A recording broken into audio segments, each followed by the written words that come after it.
Bismillahirrahmanirrahim. Assalamualaikum warahmatullahi wabarakatuh.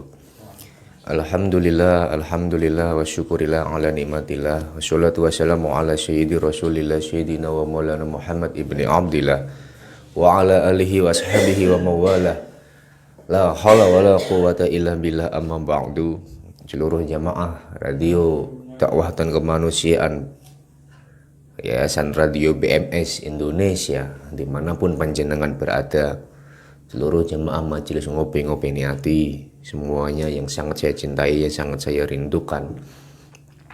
Alhamdulillah, perlu mengucapkan syukur alhamdulillah kepada Allah Subhanahu wa taala bahwasanya pada hari ini kita masih diberikan kesehatan, kenikmatan iman wal Islam.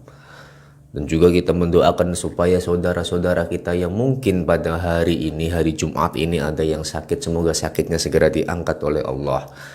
Apabila ada yang dalam kesusahan, semoga kesusahannya diganti dengan kebungahan oleh Allah.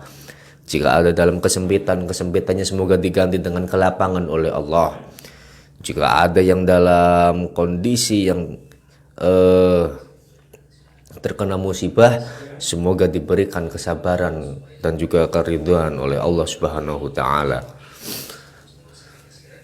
Alhamdulillah, Jumat hari ini kita bertemu kembali dalam melanjutkan kajian kitab Nasyaikhul Ibad, karangan daripada ulama Indonesia, ulama yang termasyhur, ulama yang sangat dihormati di kalangan Nusantara dan kalangan Timur Tengah pada waktu itu, yaitu Syekh Imam Nawawi Al-Bantani, yaitu dengan kitabnya Nasyaikhul Ibad. Sebelum kita lanjut kajian ini, marilah kita membaca suratul Fatihah. Kita kirimkan surat Fatihah ini kepada para ulama, para kiai, para habaib yang sudah meninggal maupun yang masih ada, terkhusus wabil khusus untuk sang pengarang kitab Nasyaikhul Ibad, Syekh Imam Nawawi Al-Bantani. Al-Fatihah.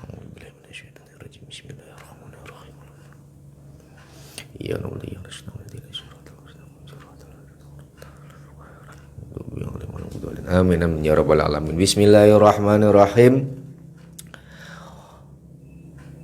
Wal maqalatu saminah utawi iki ku pangucap kang kaping 8. Jadi hari ini kita di bab 3 di hadis nomor 8, sebuah hadis yang diriwayatkan daripada sahabat Abdurrahman bin Sakhr. Abdurrahman bin Sakhr. Siapakah Abdurrahman bin Sakhr ini? Beliau dijuluki dengan bapaknya kucing alias Abu Hurairah. Jadi nama asli daripada sahabat Abu Hurairah adalah Abdurrahman bin Sakhr. Jadi emang pada waktu itu beberapa sahabat namanya diganti oleh Rasulullah. Mungkin ada ratusan yang diganti oleh Rasulullah namanya, nama-nama sahabat. Termasuk siapa itu namanya, lupa saya. Nah, nama asli daripada Abu Hurairah ini adalah Abdurrahman bin Sakhr. Beliau meriwayatkan daripada hadis Kanjeng Nabi Muhammad sallallahu alaihi wasallam, salasun munjiatun, ada 3 perkara yang dapat menyelamatkan manusia. Menyelamatkan manusia dari apa? Ay mukhlisatun li sahibiha minal adab, yaitu menyelamatkan manusia daripada siksanya Allah. Wa salasun muhlikatun,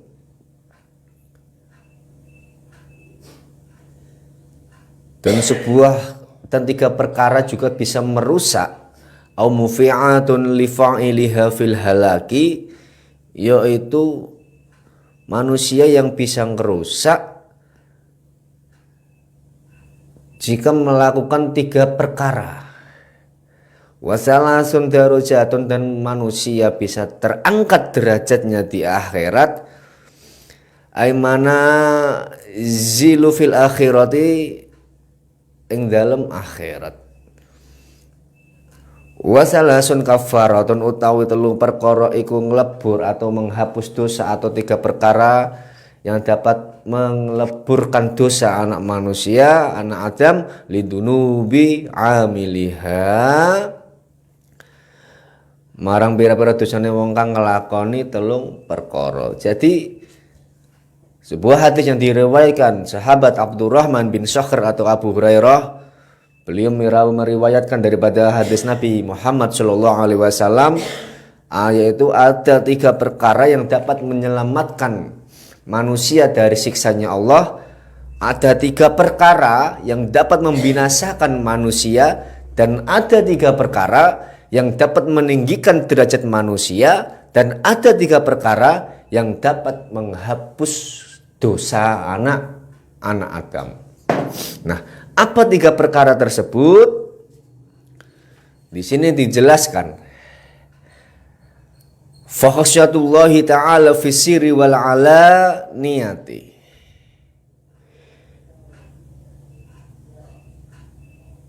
Fa khasyatullahi ta'ala fi sirri wal alaniyah, yaitu adalah takut kepada Allah baik dalam keadaan sepi maupun dengan keadaan yang ramai, baik di tempat yang sunyi maupun di tempat yang penuh dengan keramaian. Nah, maksudnya apa? Ketika kita ada tertanamkan rasa takut kita kepada Allah, kepada pangeran kita, kepada Rob kita, meskipun kita dalam kondisi sendirian ataupun kondisi berbareng dengan teman-teman kita, dengan para sahabat-sahabat kita, atau dengan kelompok kita, yang namanya takut kepada Allah tidak akan pernah mengaruhi dimanapun kita berada, baik dari tempat yang sepi maupun di tempat yang ramai. Karena apa? Karena manusia yang sudah tertanamkan iman dan ketakutan kepada Allah akan azabnya Allah, akan ketidakridhoannya Gusti Allah, maka orang ini akan selalu merasa diawasi oleh CCTV-nya Allah. Jadi akan kemungkinan kecil dia akan melakukan sebuah kemaksiatan. Karena apa? Karena ada rasa takut kepada Allah. Baik ketika dia lagi sendiri maupun lagi bersama orang lain. Baik ketika dia di tempat yang sunyi maupun dia di tempat yang ramai. Nah, kebanyakan yang kita temui adalah orang-orang yang sok-sokan, yang munafik, yang ketika dia bersama orang lain, dia bunglon menjadi seseorang yang seolah-olahnya beriman, yang seolah-olahnya takut kepada Allah, yang seolah-olahnya menjaga dirinya daripada kemaksiatan, yang seolah-olah menjaga dirinya daripada sesuatu keburukan ketika bersama orang lain atau di tempat keramaian. Jadi seolah-olah wong iki kok iya ngono wis, kok seolah-olah dia, wah aku ojo lah, kita jangan melakukan maksiat lah, kita jangan melakukan dosa lah. Ketika ada orang lain itu seolah-olah dia takut kepada Allah. Dia seolah-olah menghindar daripada kemaksiatan-kemaksiatan. Tetapi ketika dia dalam posisi sunyi, di tempat yang sunyi dan di posisi sendirian, orang ini begitu enaknya, begitu bebasnya melakukan kemaksiatan, melakukan kedoliman. Karena dia sendiri nggak ada manusia yang melihat. Orang ini orang munafik namanya. Jadi dia sok menjadi orang yang takut kepada Allah ketika dia bersama orang lain, tapi dia menjadi orang yang dolim ketika dia di tempat yang sunyi atau ketika dia sendirian. Sementara di sini terangkan bahwa ketika kita takut kepada Allah, bahwa ketika kita iman kepada Allah, maka tidak peduli kita ada di tempat yang ramai maupun yang sepi, tidak peduli ketika kita lagi sendiri atau bersama orang lain. Fa khasyatullahi ta'ala fis sirri wal alaniyah. Wal qasdu fil faqri wal ghina. Dan tetap hidup dengan kondisi yang seadanya, yang sederhana, meskipun dalam keadaan yang fakir ataupun keadaan kaya. Yang kedua ya, Yang pertama tadi adalah kita takut kepada Allah dengan keadaan sunyi maupun ramai, takut kepada Allah meskipun dalam kita keadaan sendirian maupun keadaan borongan atau rombongan. Yang kedua adalah wal qasdu fil faqri wal ghina, dan tetap hidup sederhana meskipun dalam keadaan fakir ataupun dengan keadaan kaya. Biasa-biasa gitu loh maksudnya, bro. Ketika kita lagi di posisi tidak punya, ketika kita di posisi fakir, di posisi miskin, ya kita hidup ala sederhananya sebagaimana orang tidak punya.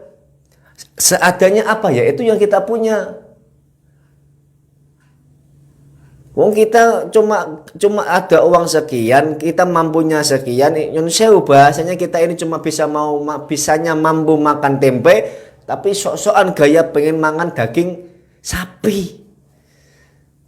Ini wong kere sing kurang ajar, wong kere sing gak iso ndelok jitoke dhewe ya koyok ngene.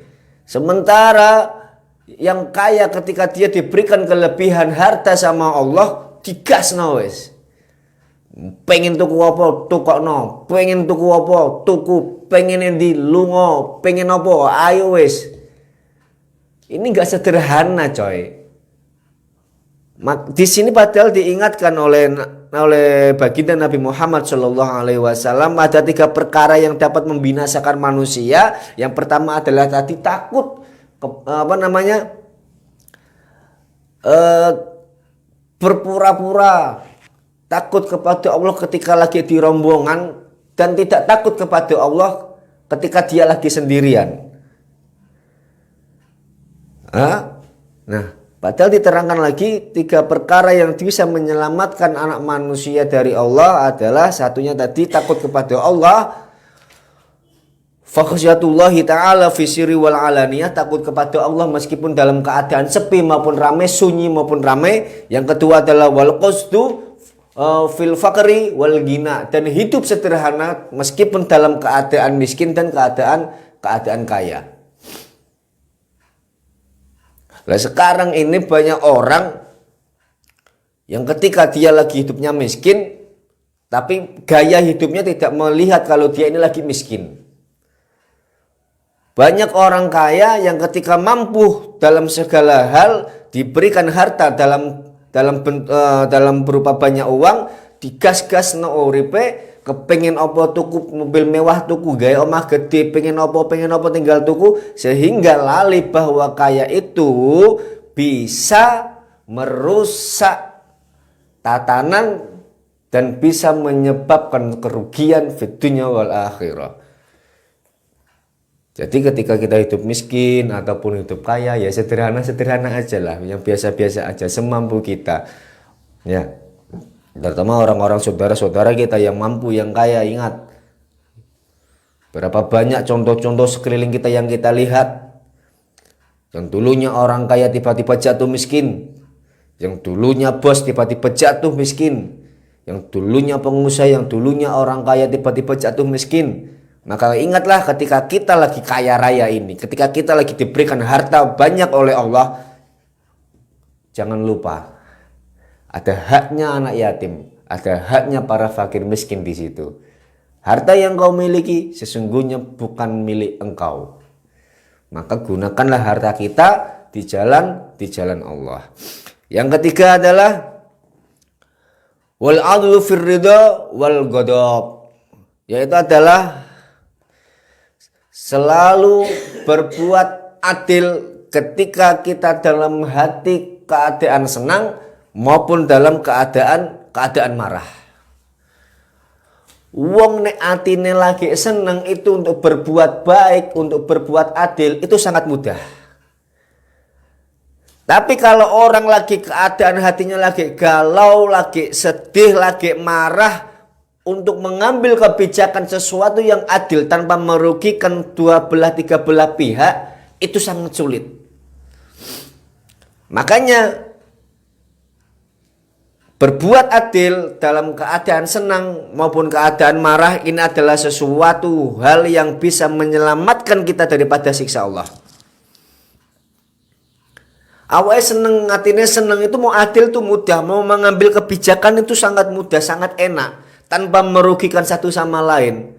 Mudah, kenapa? Karena hatinya seneng, karena hatinya bahagia. Tapi ketika kita dalam hati kita keadaan marah, keadaan emosi, maka untuk mengambil kebijakan-kebijakan yang sifatnya untuk memberi keadilan satu, dua, tiga belah pihak, maka akan sulit. Makanya di sini dituntut kita harus tetap adil maupun dalam keadaan senang ataupun keadaan marah. Dan amalan ini, perilaku ini adalah salah satu perilaku yang bisa menyelamatkan kita daripada siksa Allah. Wal adlu fir ridha wal ghadab. Nah, saya ulangi. 3 perkara yang bisa menyelamatkan anak manusia daripada siksa Allah. Yang pertama adalah fakhasyatullahi ta'ala fi sirri wal alaniyah, yaitu adalah takut kepada Allah, merasa selalu diawasi oleh CCTV-nya Allah, baik ketika dia lagi sendiri ataupun lagi banyak orang, baik ketika dia di tempat yang ramai maupun dia ada di tempat yang sepi atau sendiri, dia akan merasa takut kepada Allah karena merasa selalu diawasi oleh Allah, sehingga dia akan sulit, akan takut untuk melakukan suatu perbuatan yang dilarang oleh Allah. Yang kedua, wal qasdu fil fakari wal gina, yaitu dengan hidup sederhana meskipun kita dalam keadaan fakir maupun dalam keadaan kaya. Yang ketiga adalah wal adlu fir ridha wal ghadab, kita berlaku adil kepada sesama meskipun kita dalam kondisi hati kita senang maupun dalam kondisi hati kita sedih. Wa ammal muhlikatu fasyukhun syadid, dan 3 perkara yang bisa membinasakan manusia.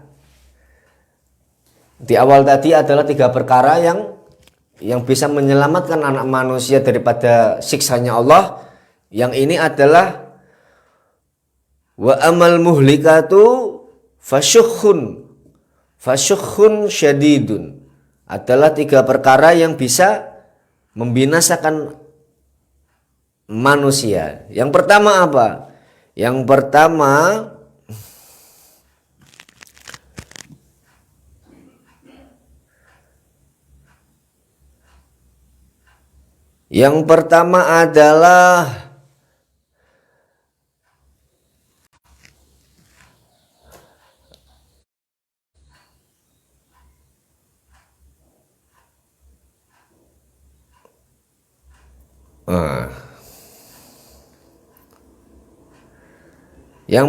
adalah jangan menjadi orang yang pelit, jangan menjadi orang yang bakhil, jangan menjadi orang yang sulit untuk berbagi, jangan menjadi orang yang sulit untuk Allah sakit kakinya, untuk berbagi kepada orang lain yang membutuhkan atau tangannya gegem. Makanya dalam beberapa kitab hadis diriwayatkan bahwa tempatnya orang-orang yang bakhil adalah di neraka. Dan Allah sangat membenci orang-orang yang pelit. Jangankan Allah aja, orang-orang di sekeliling kita, tetangga-tetangga kita, atau orang-orang yang kita kenal, kalau kita pelit, maka juga akan membenci kita. Makanya sesuatu yang bisa membinasakan anak manusia adalah ketika kita memiliki sifat bakhil.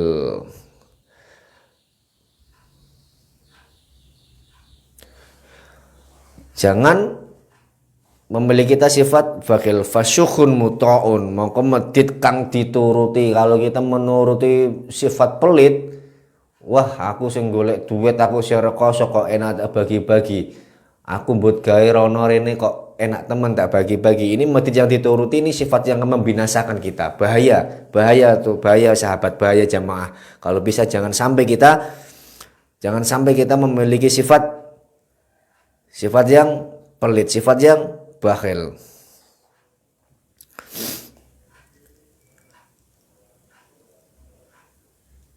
Yang kedua adalah apa? Yang kedua adalah jangan senantiasa memperturutkan atau ngikuti hawa nafsu kita.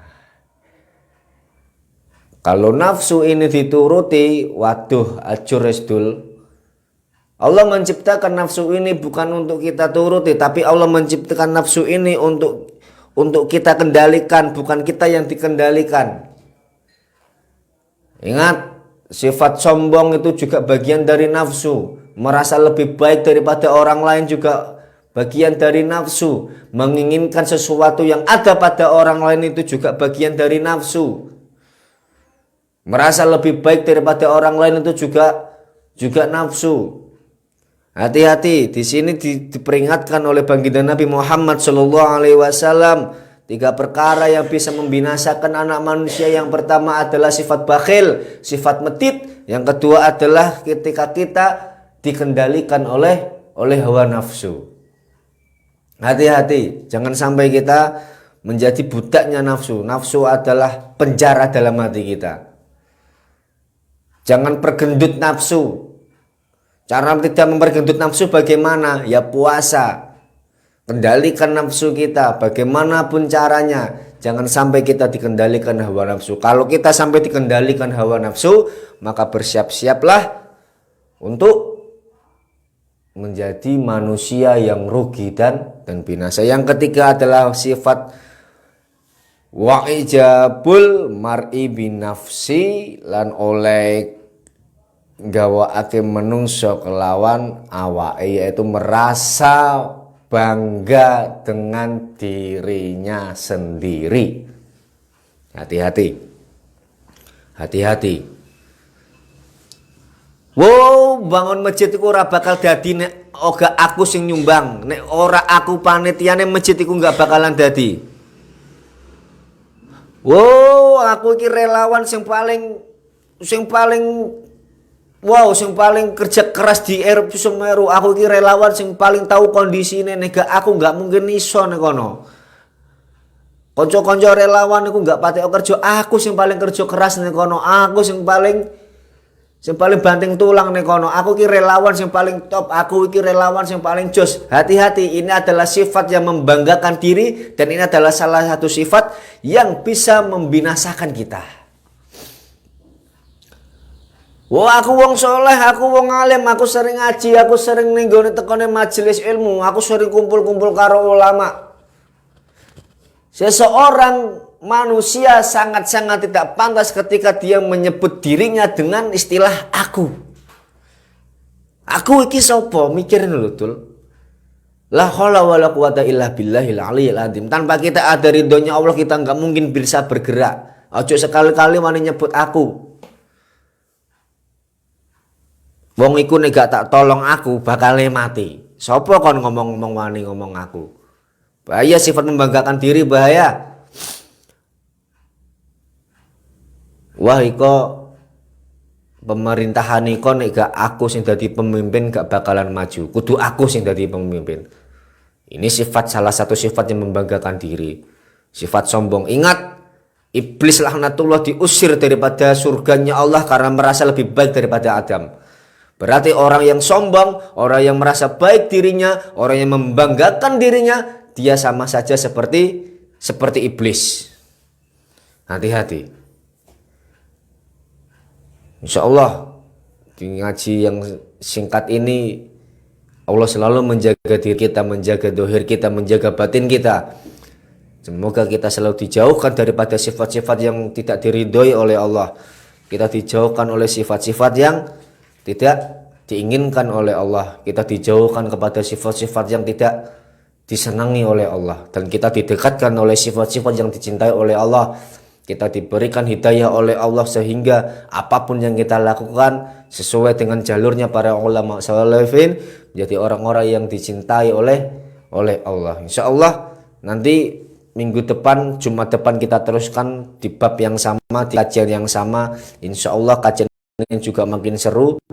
Insya Allah dengan barokahnya ngaji ini kita menjadi manusia yang benar-benar istiqomah, kita berbuat baik semampu kita berbuat takwa semampu kita berbuat kebaikan semampu kita.